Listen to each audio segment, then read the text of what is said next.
chuyên tăng người được để cho người hiểu vẽ trên một tấm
Đúng ra cái nó vừa là không để đây không để để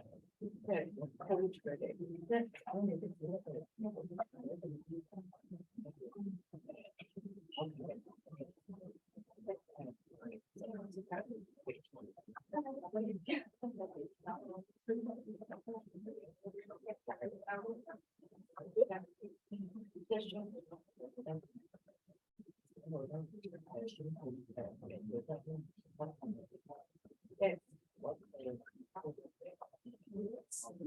Hi, hello. I'm a leader. Hi.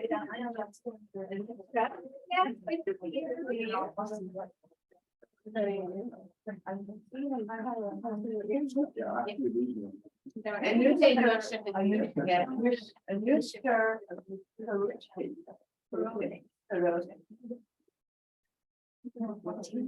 Thank you for having me. Yes, yes, I think that's really great. Oh, really? Oh, yeah. This is what. Oh, I don't know how to do it.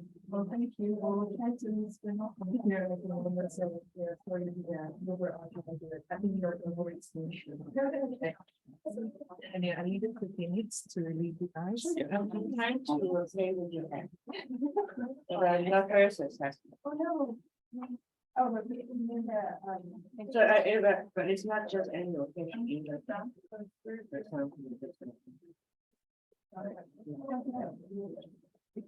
Good. If I put it, cannot, it's like, you know, I tell you, because I, okay, that's very one time. Has to be one of the one. Because I think this can be more easier. Because if I have to do it on one child, if I put one child, I still can. Okay, one child. If I do it, I would have to select a row. For example, like I plan to go to, let's say, I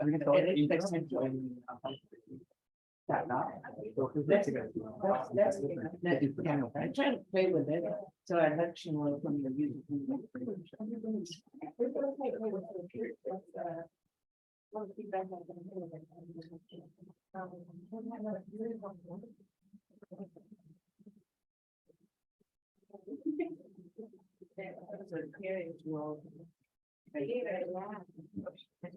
Okay, so so feel free to take a seat. Yeah. So the ceremony will start in 1 minute. Well, thank you for joining us.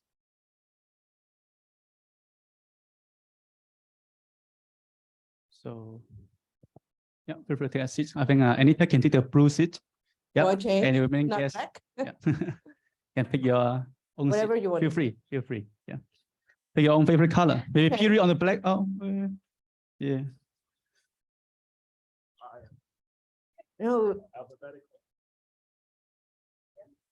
Oh, I got it. So, why not? Yeah. okay. So, thank you for joining us.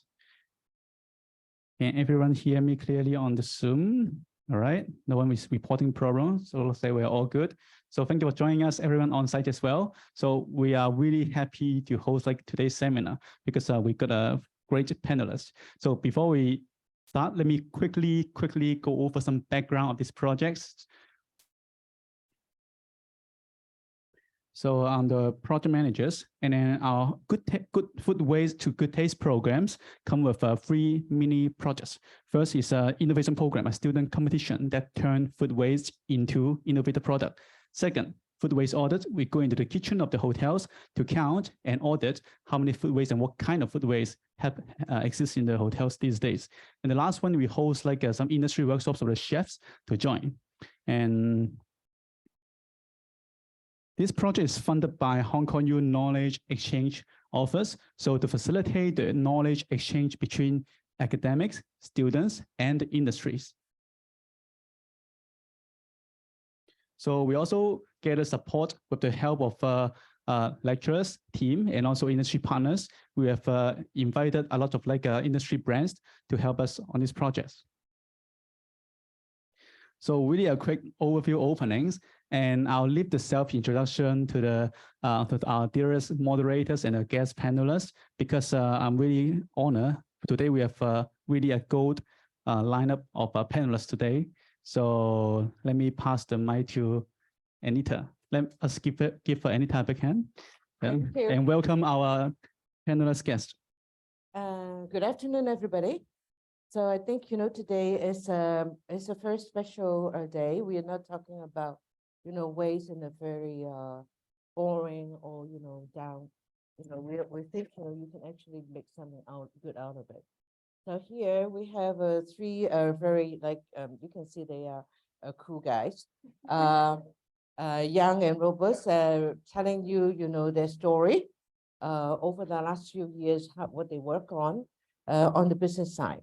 And from that angle, we call it, now the term is called upcycling. So basically, we are looking at how we can use surplus food before they become food waste to something that is like of high quality, possibly it can be eatable, it can be drinkable, and it can be usable. So it depends on what kind of area your expertise falls in. And these 3 young individuals having for the last few years, they've been working on the dream to turn something that it can be nasty and smelly into something that are very good. So let me introduce the first. This is if you have do you have like a cell phone here? You can actually download her app. It's called Chomp. CHOMP. I think you should key in Chum Hong Kong, something like HK. Is food saving app, basically. So, but she'll tell you more about it later on. So this color. And then you have Perry. Perry has it's called Fairy Green. So it's about pet food. He would tell you his story, and he didn't even have a pet to start this business. Okay. And you have Anushka, starting off, I believe, with 3 of her undergraduate friends from HKUST, how she embarked on her journey of giving us some good craft beer. Okay, maybe let's start with you first, Anushka, since you're closer to me. Yeah. Okay. So I believe it was like something the 3 of you, the 4 of you, 4 friends, started off 2-3 years ago. And you tell us your story, how you make all these happen and put the beer on the table, actually, the craft beer on the table. Yep, it's right here. And for those on Zoom, you can go on our Instagram or brewer.com.hk and visually or vicariously live through the experience of our beer. But hi, everyone. Thank you so much for having me here. Our story is actually very interesting. For me personally, this began when I turned 10. I've grown up in Hong Kong. Hong Kong has been home for me. And on my 10th birthday, I went to Starbucks for the very first time. And as I was waiting for my Java chip Frappuccino, I saw that the barista took all of the cakes and sandwiches and put it right into a black rubbish bag. And I asked my dad, I said, why is all this food being put into a rubbish bag? And he told me that in Hong Kong, because we live such a privileged lifestyle, nobody will pay more money for something that was, say, stale or made yesterday and selling today. And so if there is food that's made on a daily basis and it doesn't get purchased at the end of the day, these shops have no option but to throw it away. And so I think for me, that little bug of food wastage was in my mind since I was 10, but I don't think I did anything about it until I entered HKUST as an engineering student, which is where I met 3 of my friends who were studying business. And as a local Hong Kong tour guide, I was showing them around and telling them things about Hong Kong. And I remember saying to them, there's not a lot wrong with Hong Kong. We're a pretty perfect city. But if there's one thing that I wish we could work on, it would be our food wastage problem. And it's almost like destiny slapped me in the face a week later because there was a social innovation competition and we had to find a problem to solve and then a solution to solve it. And so I was like, okay, well, I know the problem. There's a lot of food wastage, but now how do we solve this? And so the 4 of us happened to be at Lang Kwai Fong, where I believe a lot of the best ideas in Hong Kong come about. And we were ending our exams and celebrating with a drink. And I was schooling a friend of mine who loves drinking beer, that this is really bad for you. It's extremely unhealthy. You shouldn't be drinking this much beer. And we got into a little bit of a healthy debate on whether he could eat all the food on the table and be healthy, or drink all the beer on the table and be healthy. And that's when I realized that actually the breadsticks on the table and the beer on the table were made of the same ingredient. They both had barley. And so a spellbound idea was, why not we just collect all this food then and use that to brew beer, since they have the same constituent elements. And that's just how we began. But the practical point is, after the bread is served, you actually cannot collect that, right, for your beer. You Serve actually, to customers? yes, so you are collecting surplus Yep. bread instead of like kind of like served bread, right? Yes. So let's say if you walk past bakeries, even on your way to HKU, you'll see, say, Yamazaki or Maxim. Yes. They have bread that's in those plastic containers that you can see. It's ready to purchase, but it's just that at the end of the day, Yeah. no one's purchased it. So that's the bread we collect. So what we just talk about is like, not any types of bread. So don't worry about the hygiene or, because once this bread or, anything that has been served on the table, they really become wastage. That's why when we talk about this particular subject, we look at the surplus bread. Like those that, like, I believe you collect from all these big groups like A1, Maxim, or supermarket, that every day when you go to supermarket at later hours, they give you a discount, right? On the bread or, a lot of the bakery, but they still have a lot of surplus. So, so that's what you're collecting. Yep. And I think you brought up an excellent point, right? The bread that we are able to save is bread that's already being wasted. And the fundamental problem of food wastage is that these companies or these bakeries make way more than they can sell. And that's the root cause.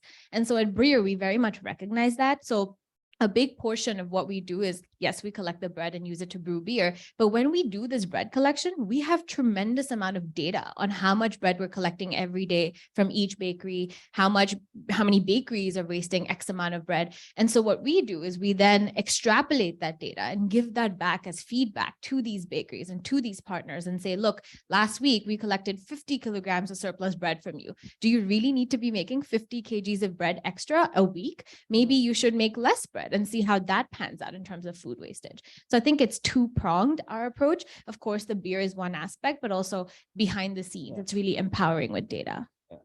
So does it improve over the period of time on? Absolutely. So you collect less from some of these. Well, we still collect what we need. Yes, but they have less available, which is like, they're improving their numbers on like surplus. Yes, so I think an average number would be 20%. So with the partners that we worked, Which is they have very good. reduced 20% in the amount of food that they once produced and then Okay. wasted. So, but that being said, we still get all the bread we need to brew beer. Okay, so now we hear her story. Let's see our pet food. Here. Hi, my name is Piri. The reason, well, not the reason, but how I start my journey from upcycling. I almost like 8 or 9 years ago, I was working in a food waste treatment center in Hong Kong, which was the first one in Hong Kong. And every day we come across around 3 to 8 tons of food waste, and approximately like a quarter to 1/3 of it, they are actually food surplus. Mm. They're food surplus, so they come in a box. Some of them are not even expired, and then many of them come from those very prestige hotel. Mm. I have no idea why they throw the food out, but they are totally edible. And so at that time we had the idea of turning them into something with value, like a market value. Back in the day when I was working in the food waste treatment facility, I started a side business, turning soya pulp, 豆腐渣, into cat litter. So it was my first venture with food waste and upcycling. And it was the only project that survived in that place. We started a lot of projects. We tried to make Cabos pet food, but it was a lot of work, and also it's very capital intensive to make Cabo pet food. And the other project is we're trying to grow a mushroom, but instead of harvesting the mushroom, we try to use the mycelium as a packaging material. But at the end, it failed too, because there's a lot of control how these mycelium and all the bacteria grow.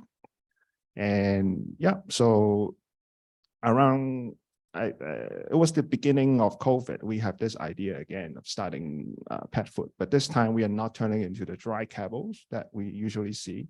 We are turning into what we call, in US, they call it gently processed pet food, but in Hong Kong, we call it sinsik. So it's more like a meat cake that human consume. And we have some sample here For us to sample. yes, for adventurous individual to try them out. So yeah, this is how we It's start. eatable, right? It's human eatable. Yeah, it's human food grade, but I do not recommend people to consume them because we put a lot of organs in there. So you high cholesterol. high cholesterol. That's the problem. That's But it's the only tasty. problem. Yes. It's still tasty. Yes. Thank you. So this is the two really, like, with both Nuska and Piri's business. Actually, we're looking at a verifiable process that are like, because they produce something that is that you have to consume by either animal or human being. So the process is actually quite scientific in itself. And then you need obviously you need more capital investment. And now let's look at let's talk to Color on she's like, she's the kind of like the easier one, sort of, making use of others' products basically instead of creating it. And she has a background. Okay, she looks like Swiss and Italian, no, probably. But that's her blood. Yeah. And then like Hong Kong native. Been to a lot of places, like a lot of countries, live and work, and then decided that, to start something interesting here. So that's a very good introduction. Mine's definitely a lot less scientific. So we launched Chomp originally in August of 2021. If you remember, August of 2021 was deep into COVID. The idea came from pretty much my childhood. My mom is from Hong Kong and I grew up in Switzerland. Growing up in Switzerland meant growing up very green, very zero waste, very recyclable friendly. I was taught to compost by my school, by my mom at a very young age. So plants and gardening and reducing food waste and giving things a second life was very second nature. When I finished my university studies, which was in hospitality, so very deep into F&B. I graduated and I wanted to come back to Hong Kong. I hadn't lived here, and my grandparents were here, and my entire extended family was here, and I felt like it was a handicap that I had never lived here. So I moved back. And when I moved back, I had a massive reverse culture shock with the amount of, or with the lack of, I guess, sustainable initiatives that were here. That being said, I looked into it. I saw that there was, a few government initiatives about recycling. There was a private composting facility. There were things that were in place, but it wasn't used that often. And it was either too expensive for a fresh grad or a first job type of fresh grad, or it was just too complicated. It was too far, or too expensive. There were too many complications. I had spent about 2.5 years working in F&B. My entire career was F&B at that point. I had worked in luxury hotels. I had worked in restaurants. I had done coffee shops, ice cream stalls, everything, because I loved F&B and I wanted to spend my entire career doing it. But part of that meant learning a lot about food waste and learning about the ugly side of F&B, which was the garbage side. When I moved to Hong Kong, I realized that I wanted to try and do something about it. And that's kind of where the idea for Chomp was born. We looked into solutions. We found a few. There was, composting. There was reducing food waste at a grander scheme, which is the planning side. There's F&B cost control, where you can start building recipes in advance and reducing based on trends and how many people come into the restaurant at a certain day. But all that is really just theory, and it's really unpredictable. Food waste is really unpredictable. So we thought, okay, what's the biggest problem here? So we realized that actually something that isn't tackled that often is food surplus. And especially during COVID, a lot of people were getting pay cuts. A lot of my friends in the F&B industry lost their jobs, their restaurants closed. We had 2 people dining restrictions. So we thought, okay, this is something that we should do to sort of help the industry. When we launched Chomp, we launched it as we soft launched it in August of 2021. We had 20 restaurants on board on the app, and we wanted to pilot it to see if it worked. What's important here is that we didn't know if it was something that would work well. We had no idea if this was something that would be interesting for a lot of people. We had done market research, we had done questionnaires, surveys, we had done all of the things that we could do, but in practice, you have to try. So when we launched, we saw a massive jump in how many people were interested in buying food surplus that was either leftover at the end of the day, or they wanted to buy it for cheap. At 50% discount, at 25% discount. So everything you see on Chomp is already reduced to at least 25% off. It gives you a certain time for when you can pick it up. And then you just head to the store and you pick up the food that would be otherwise thrown away. So it's perfectly edible. It just so happens that, like Anushka said, they've made too much, or maybe there weren't enough people that day at the restaurant. So then unfortunately it's going to go to waste. So Chomp currently has 135 restaurants on the app. It's been just over a year. So we're very excited for what's more to come. But yeah, that's Chomp. Yeah. So maybe, we continue with you on the subject of, so you have 135 restaurants or, establishment that works with you. Yeah. So how's the business model? How do you, because I think at the end of the day, any venture, no matter how interesting it is, you have to make some money along that line, right? So how does your business model work? So the model at the moment is we take a small commission based on all the food that's being sold on the app. Now, because food waste is unpredictable, it didn't seem right for us to charge upfront or make it a subscription model, or because some restaurants, they might go for months without having any surplus. They might go for weeks. So it seemed unfair for us to charge upfront and say, okay, like, it doesn't matter how much food you have left over at the end of the day, we're going to charge you X amount. So at the moment we charge commission. The idea of Chomp was really to help the F&B industry, especially during COVID. So we tried to make it as flexible of a model for them as well. We're slowly moving into, now that it's gained a little bit of traction, we're moving into either a subscription model or a sign-up fee model. But yeah, at the moment it's commission. So the commission comes from the seller. Yeah. Yeah. Not the users. not the users. The users get their a handsome discount. Let's put it that way. Yeah. Yeah. Okay. And what about you? How's the business doing? It's doing okay. I mean, Mm. I would say there's room to improve, but we last year we were very lucky. We got a funding from the Hong Kong Stock Exchange, and then and we are very close to breaking even now. So we have 2 full-time employee and 6 part-time, and yeah. You So started in 2020, right? 2020, and then we secure our place in late 2020 or the beginning of 21. Yeah. Okay.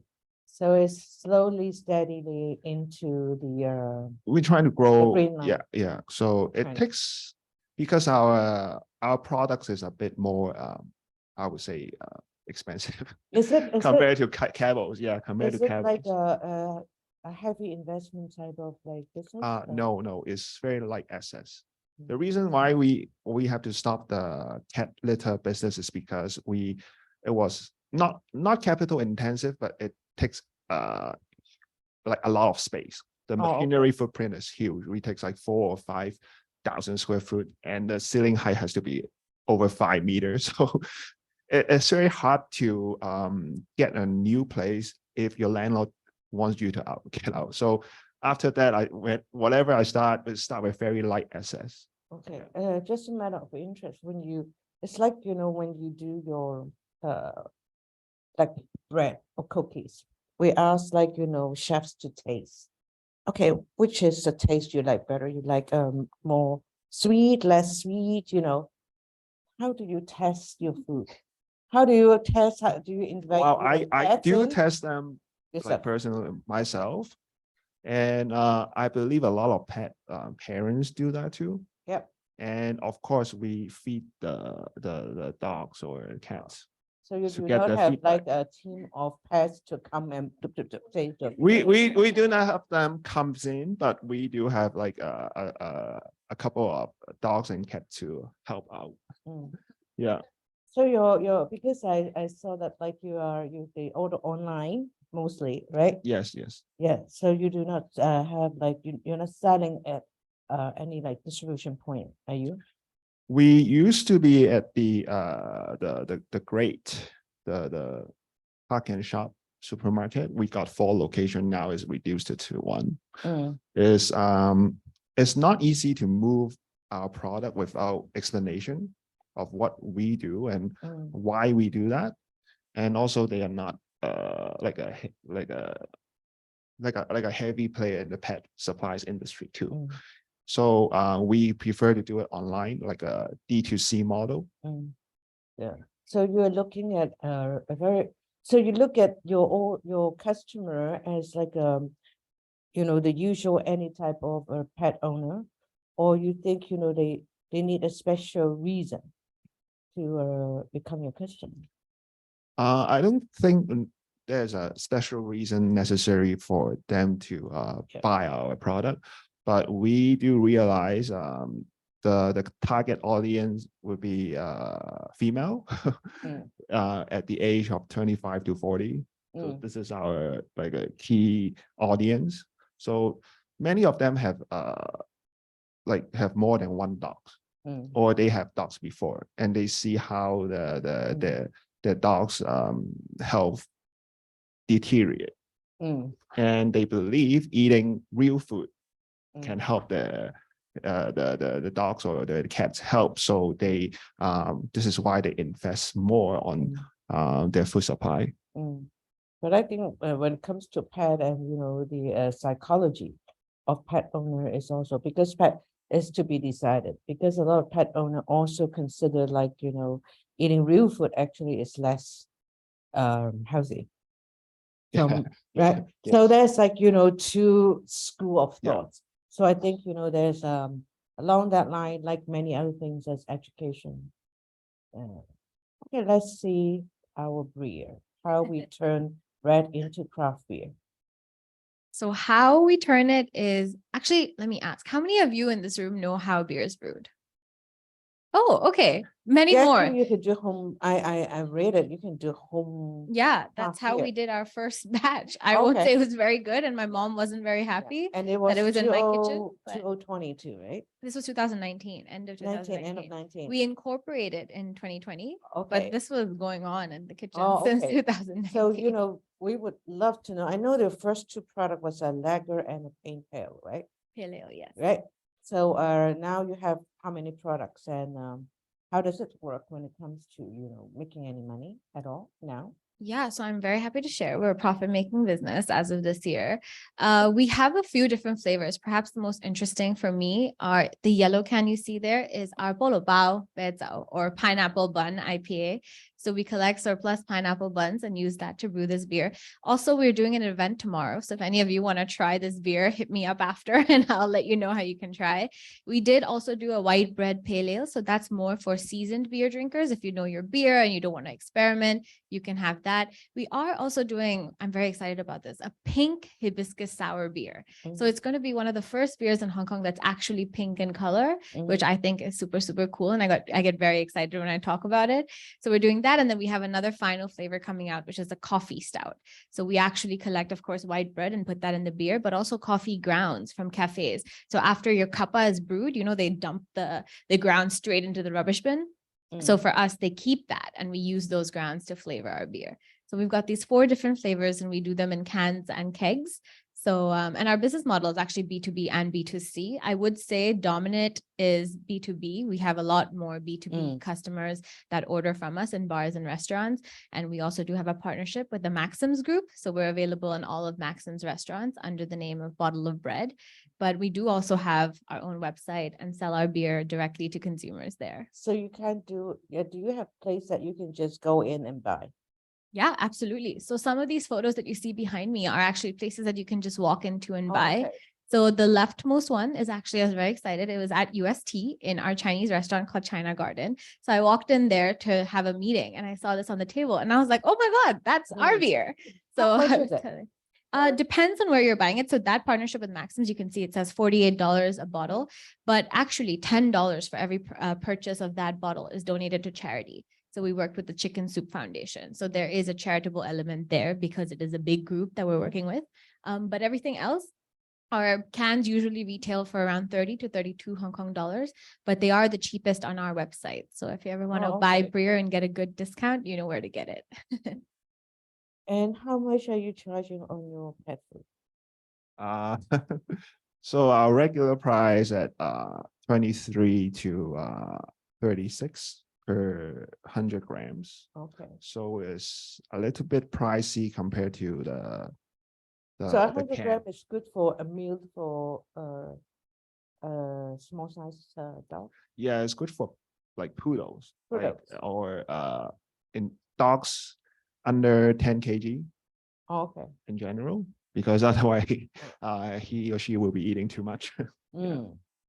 And then the basket you're looking at like a few $100, right? The mystery basket. Yeah, I have a couple of cakes that were surplus from another event we did. There's plenty for everyone, so we have some later. But the cheapest on the app that I've seen so far, so it's not us that make the listing for the price, it's the restaurants themselves who do it. There is like I said, there's a minimum discount, but the cheapest mystery box is what we call them. We've seen on the app is about $20. It goes all the way up to, we've seen $250 for a whole cake from Shaz Confections, which are stunning. Yeah, but you have, different types. It's like cafes, bakeries, coffee shops. But it's always in a mystery box. So it depends on the store. We suggest we do quite a deep onboarding process. We check that their food and hygiene license is in check. We do an onboarding on how the app works. We do a tour of their kitchen and we ask them if there's, what kind of surplus, what their surplus situation looks like, what kind of food is generally left over at the end of the day. So the mystery box themselves, they're created by the stores. So anything that you see on the app was made by the stores. Essentially, we've created a marketplace So for, they put their product in. correct, yeah. So they get to decide if they want to keep it as general as possible or if they want to be as specific. So we have some stores that are really transparent. They'll say we have 6 pieces of cakes. Here are the following flavors: coffee, strawberry, etc. But then we have some stores that will say 6 cakes of the day, and flavors depend on what's left over. Those are the restaurants that really understand what food surplus is, and they haven't like, they know that they don't know what's going to sell, and then they'll put it up as a mystery box mystery. And then there's some that are really transparent. They know exactly which products are going to be left over. They know it's going to be 1 sourdough loaf. They know it's going to be 3 pastries, yeah, etc. I think from a more Hong Kong point of view, would you prefer it to be like more transparent? Like knowing what you're going to get instead of like, mystery box? You left surprises. Some things are able to be transparent, but especially with food waste and things that are regular, especially you want to like let people know what's going on. Yeah. Because understand and it's fun. No, I think it depends on like, I've been thinking about it since I started working on this.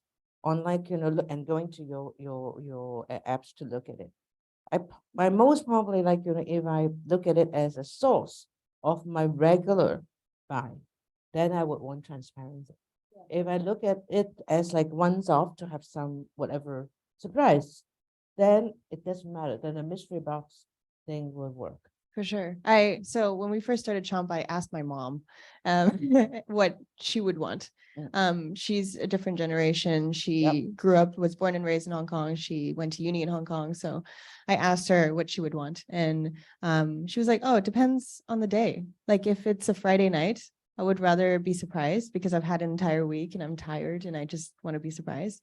But if it's like earlier in the week, and I remember this like it was yesterday, if it's early in the week, I don't want surprises. I want to know exactly what I'm getting, and I want to go to work and then come home and know exactly what's waiting for me. So I think it definitely I think depends. it's obviously like, it's probably one of the things that to consider. Yeah.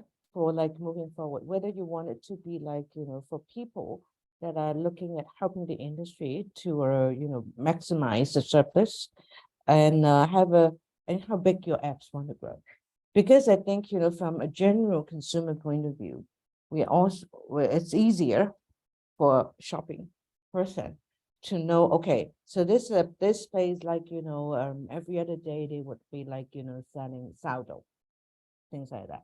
So it can become regular, it can become big, very big indeed. So, but the mystery box is more like, having a party and then buying something. So it's a very different aspect of business. So because I think, are you doing this app as a full-time thing, or are you, because I know you are a photographer, you are a graphic designer, you are a lot of things. So Yeah, so when I first started Chomp, we didn't have any investors. So I was working at a marketing agency for F&B, and I quit and decided to do freelance. So I had time to work on Chomp. But we didn't have investors right off the bat. So this was about 2020, beginning of COVID. So I quit my job and freelanced. And part of freelancing was things that helped me through uni, which was graphic design, photography. So that's what paid the day-to-day bills until we found an investor. We pitched to them and then we managed to launch Chomp. And then I quit freelancing and started doing Chomp full-time. So since then it's been Chomp full-time. oh, okay. So how do you see like, the future? What is your plan for your next level up? What For is your Chomp? plan for Chomp? So we just signed with Maxime's as well. They're officially launching tomorrow. So Home Bake on Queens Road is now officially on the app. So you can start rescuing food from that store tomorrow.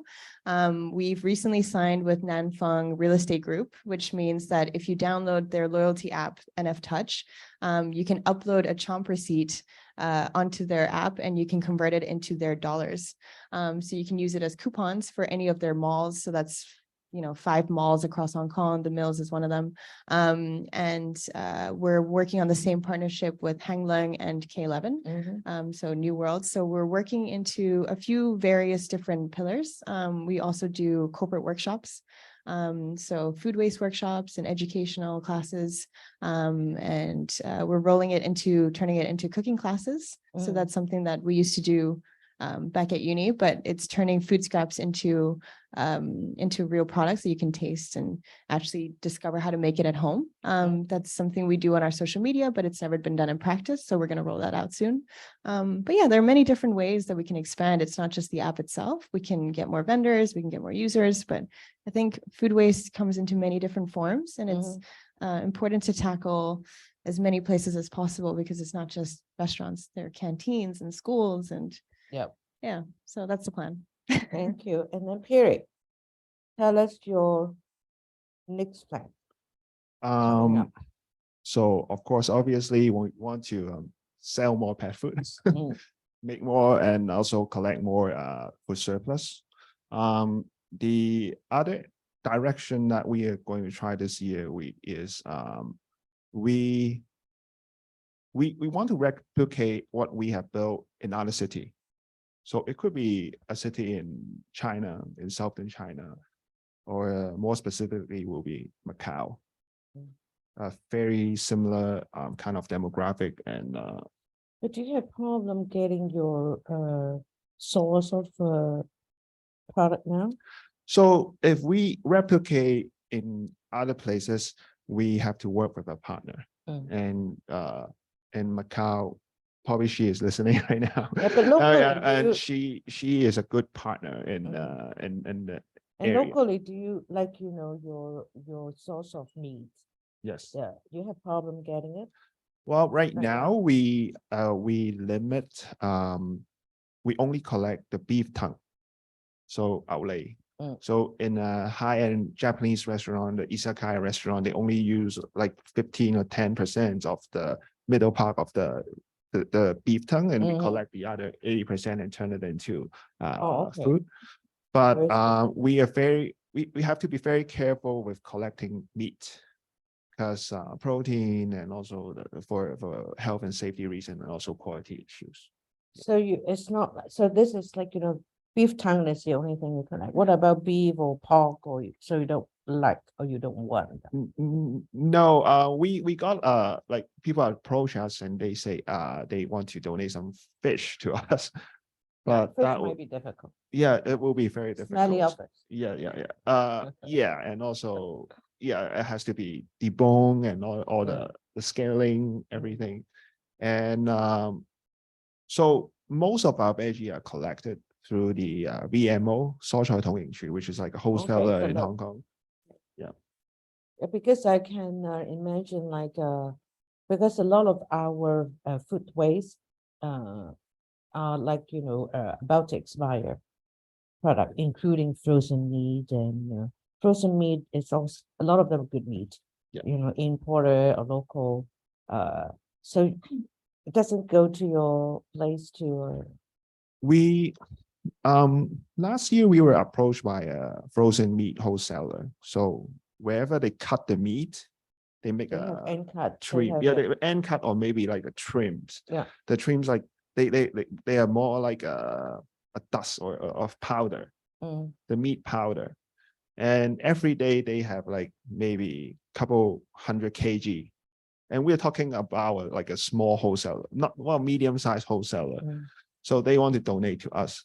But after we have a initial conversation, and then we were at the real depth of COVID, say it was like last Okay. year, February, March, and they could not get enough people to do that extra process. Okay, so Yeah. it can be done.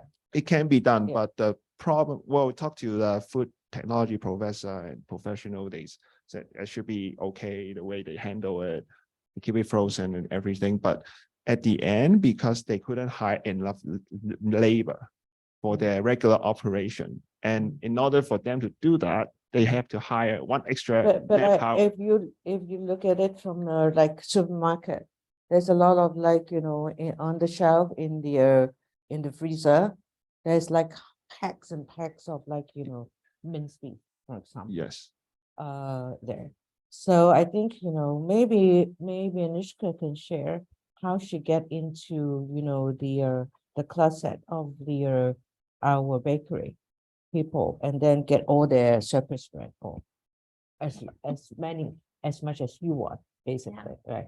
Yeah, this is a funny story. So when I first decided that we were going to do this whole Breer idea, so I think we began a little earlier than you guys because we were just at the cusp of COVID. Like it wasn't really a thing. We were hearing about the virus, but no one really knew what it was. And I was on exchange in the US. And I remember I landed in Hong Kong. And the next day I went to a brewery. And when we first had this idea, I always thought that it's the bakeries that would be easy to convince because think about it. They have the bread already. It's going to waste anyway. They might as well give it to us, right? And then I was like, but why would the breweries work with us? Because the breweries brew their own beer. So if we ask them, hey, can you brew a beer for us? Technically, we're asking them to brew for competition. So I was like, okay, the first thing I need to do is go to a brewery. So I went to this brewery in Hong Kong and I had my whole pitch memorized. I knew exactly what I was going to say. I did a lot of research and I went and I did my whole spiel. And then the brewer was, okay, let's do this tomorrow. And I was like, tomorrow? And he was like, yeah, we can start tomorrow. And I was like, no, we can't start tomorrow. I don't have bread. I thought you were going to say no. And he was like, no, it makes complete sense. You just have to pay us X amount and we'll get a brew in. And I was like, okay, so this is solved. And I was like, okay, so now my next step of action should be to go to the bakeries. And I remember I called the rest of my team and I was like, guys, we got this. We're going to be brewing beer in no time. It's going to be easy peasy from here. So I went to the first bakery in Hong Kong. And this is, so I speak Chinese because I grew up here. And this is where I kind of had to use that trump card. Otherwise, no one would take me seriously. So I walked into this bakery and I was like, look, we are young students. We have this idea. We want to collect bread and we want to use it to brew beer. So can I just take some of the bread that you will anyway throw out at the end of the day today and then brew the beer and come and show it to you? And she looked at me for like 10 seconds and then she started laughing. And I was like, I didn't say anything funny. Why are you laughing? And she said to me, how do I believe that you, one, as an Indian girl, two, as a student, wants to come and take my bread for free, and then three, are saying that you're going to brew beer with it, which you probably don't know anything about, and make a business out of it? And so when she said that to me, I was like, well, you're technically right. It's a little hard to believe, but I'm here. I'm passionate. I want to do this. So I said, okay, this is just one bakery. Let me go to all. So I remember over the span of 3 Saturdays, literally from 9 a.m. to 6 p.m., all I did was go to every bakery I saw and pitch. And eventually what ended up happening is I had this notebook where I crossed all the bakeries and then I started revisiting the same bakeries again. So finally, how we got a bakery to work with us was I went to her for the 3rd time in those 3 weeks. And I did my whole pitch again. I was like, please just trust us. We've done research. We want to do it. And she said to me with almost an ultimatum, she said, look, you're getting very annoying because you come here way too often. So I'm going to do one thing. I'll give you 2 kilograms of this sourdough bread. If you can brew beer with this, great. Bring me the beer and we'll talk. But if you cannot brew beer with this, do yourself a favor and don't come back to this bakery. And so I said, you know what, if I can't brew beer with this, I will come back and pay for this bread. But just trust me, I will show you that this will turn into beer.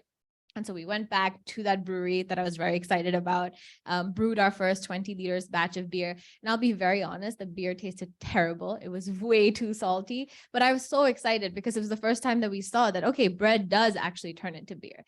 And I think what I learned is that if you have any sort of a proof of concept or a tangible thing, humans are just that much more susceptible to believing in you because they see that it's happened. And so from then on, finding other bakeries to work with or telling people that, yes, we can brew this bread beer became a lot easier because I had the sample prototype and I said, look, we've done it before. It only goes up from here. And what's your next level plan with this venture? So we have, like I mentioned, we have a lot of fun exotic beers coming up that I'm personally very excited to see. We play a lot with the branding, kind of what the can looks like, the storyline. Every can has a QR code. So every person who's purchasing the product knows more about their impact. I also have a QR code if you want to scan my QR code. But I think for us, the next plan is really to try to scale our impact within Hong Kong as much as possible. We really want to work with larger corporates, get them to understand the impact of their decisions, especially because they are key decision makers, and really have people in Hong Kong recognize Breer as a brand. Having said that, I did spend a lot of time in the last year traveling to different parts of the world, namely Singapore, which is a very similar economical market to that of Hong Kong, and explored, the possibility of having Breer as a project there. But like Perry said rightly, you do need a lot of partners. And the whole thing about, sustainable businesses is you have to be very localized. It won't make any sense for us to brew our beer here and then export it to Singapore just so people in Singapore can buy it, because the waste is not from Singapore. And so for us, it's about seeing the availability of the waste there, having a mechanism to get people to collect it and then produce these products and then mass market. So our goal is really to take over Hong Kong and hopefully make sure that every single person in Hong Kong, whether they drink beer or not, knows about Breer. Very ambitious. And I think that's a good plan too.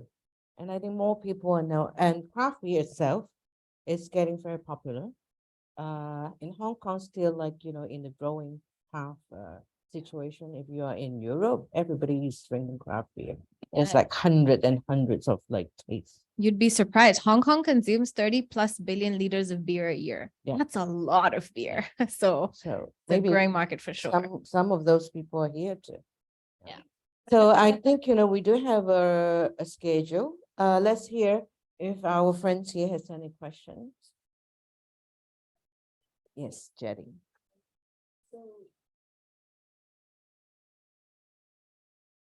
As you know, in being in food and nutrition, is a negative impact of drinking alcohol. So has your company ever thought about having non-alcoholic beer?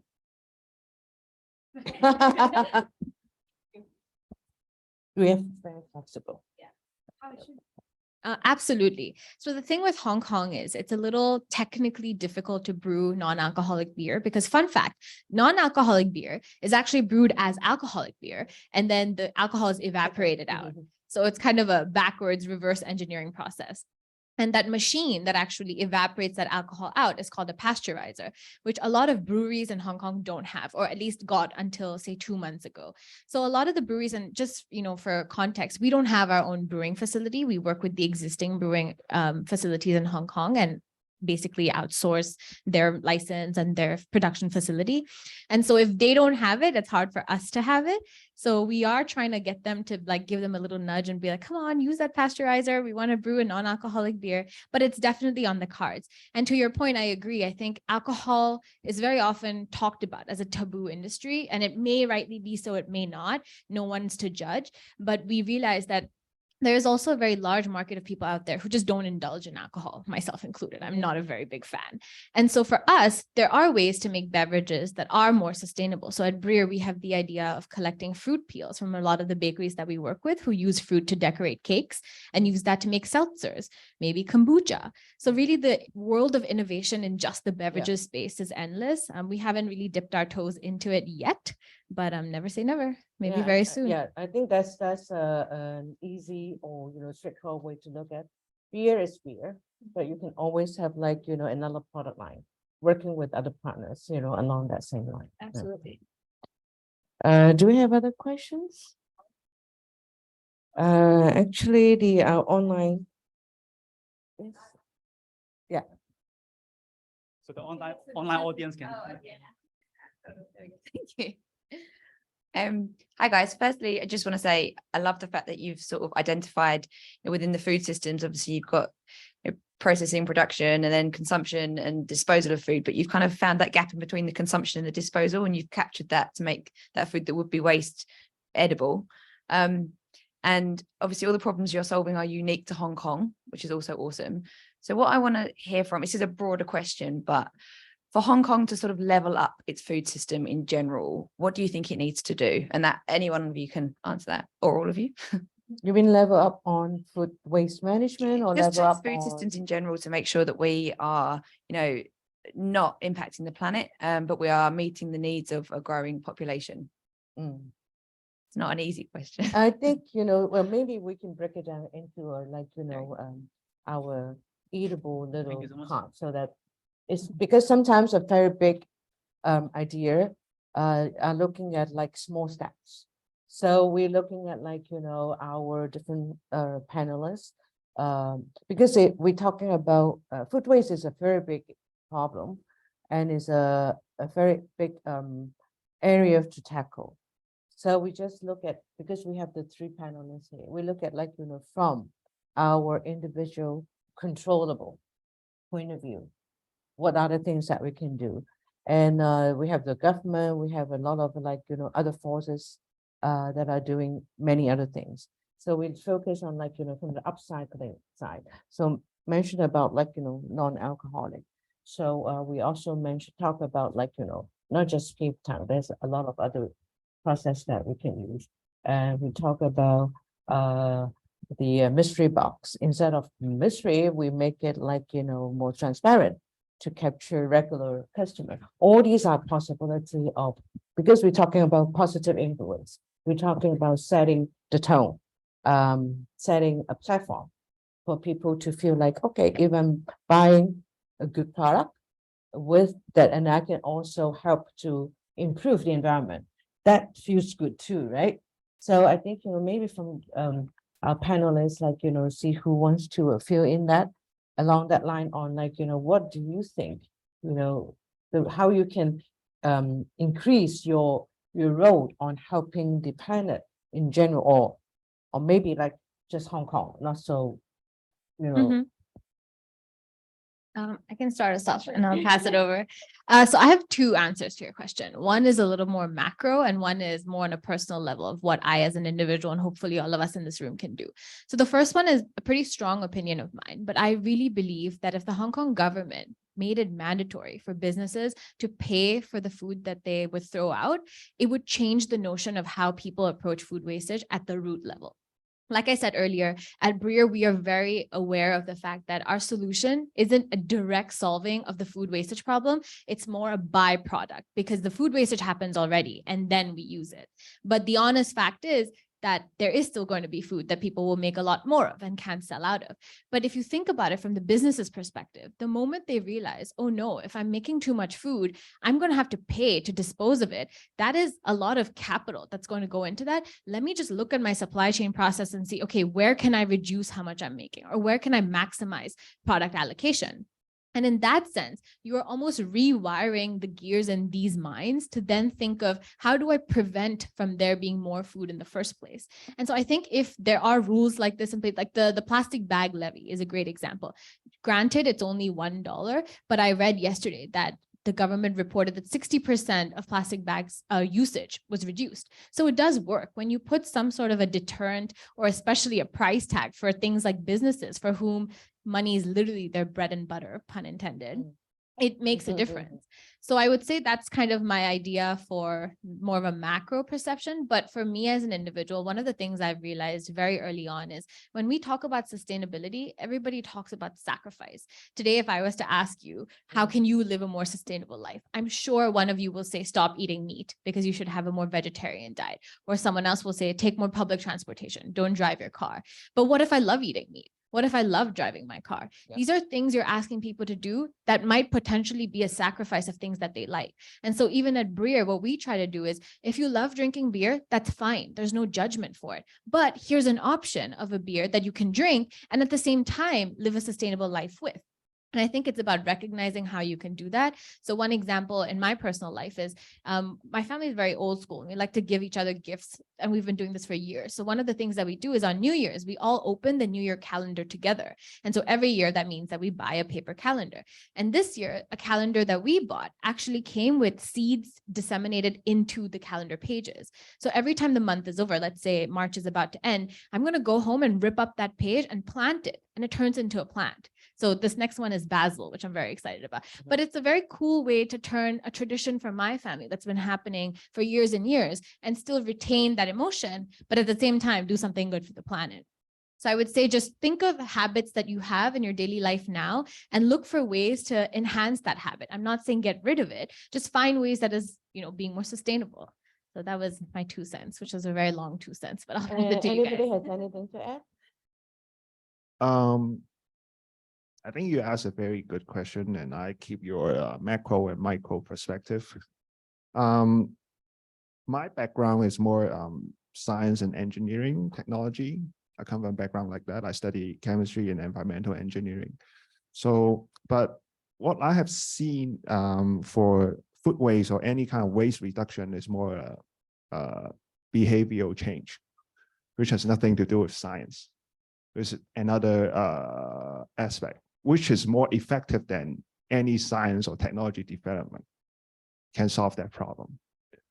Also, you mentioned the waste charging scheme.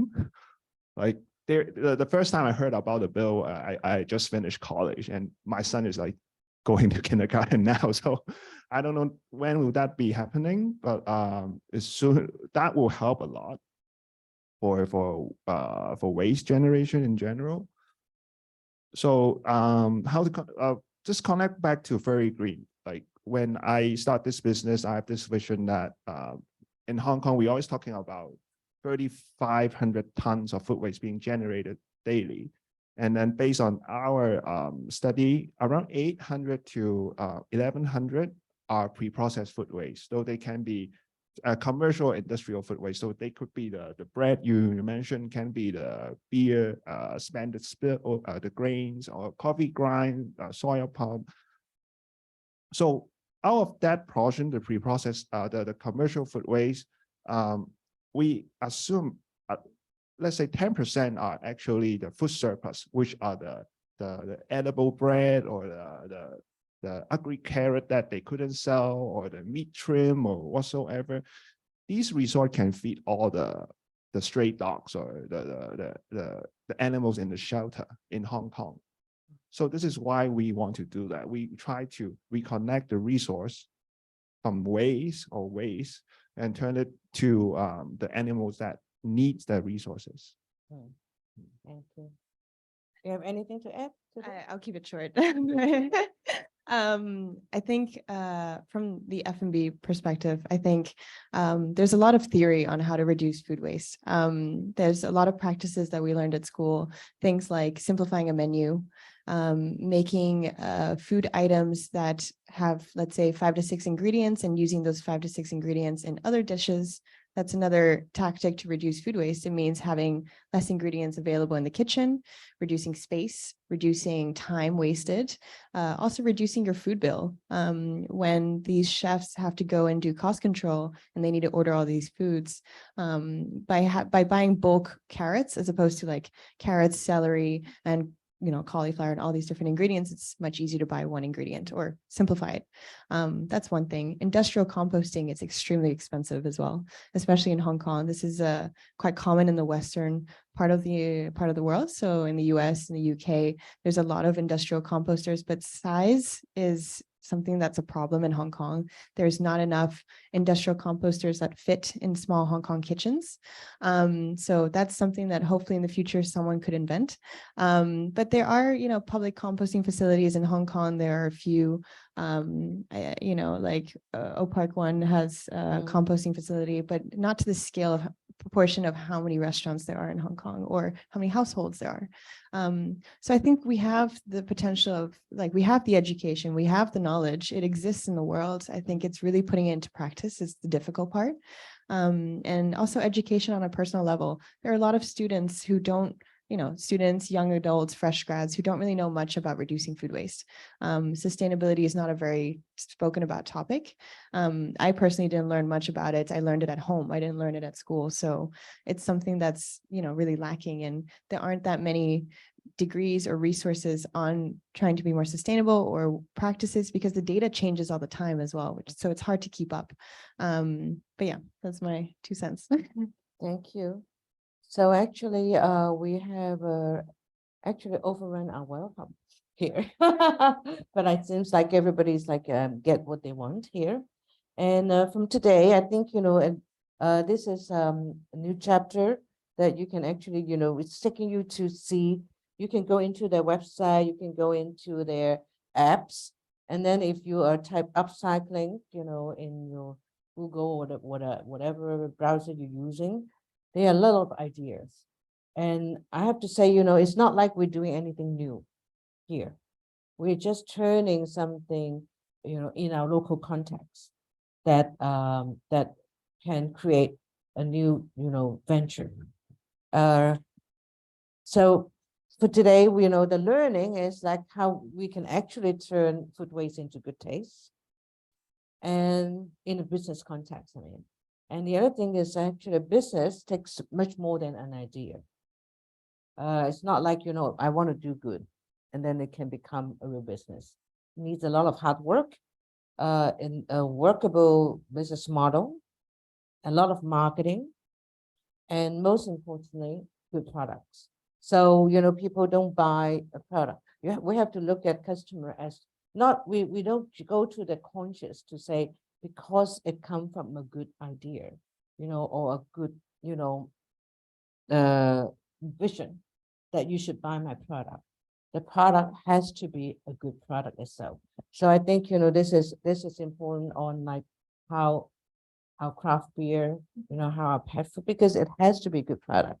And the last but not the least is like, don't forget when we talk about like using commercial surplus right now, they actually only call for like 30%, 30+% of the food waste that we dump every day. The other 70% actually come from home, us. We're talking about like an average, like a 70 kilo per head each year that are food waste that are responsible by each individual. It's like when you do the calculation, it's only like 200 grams a day. Very invisible, but that's what we are doing. Everybody's sitting here, probably as guilty. So it can be starting from home. Learn how to do craft beer at home. You can do a pet food, of course, right? You probably can do your own cupcake too, right? Right. So it's you can start with a very homey business model to see how to work. So take this time to thank you for the broad participation and our entrepreneur here. Thank you very much.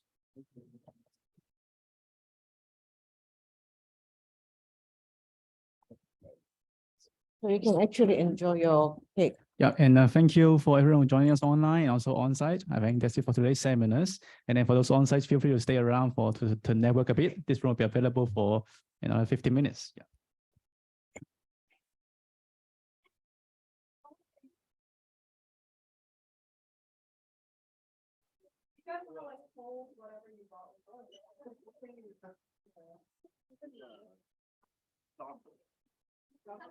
Hello. On-site participants, feel free to grab a cupcake next to the entrance. There are like some remains from another event. Please do. Let's clear the box together.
Yeah, we got it. Yeah.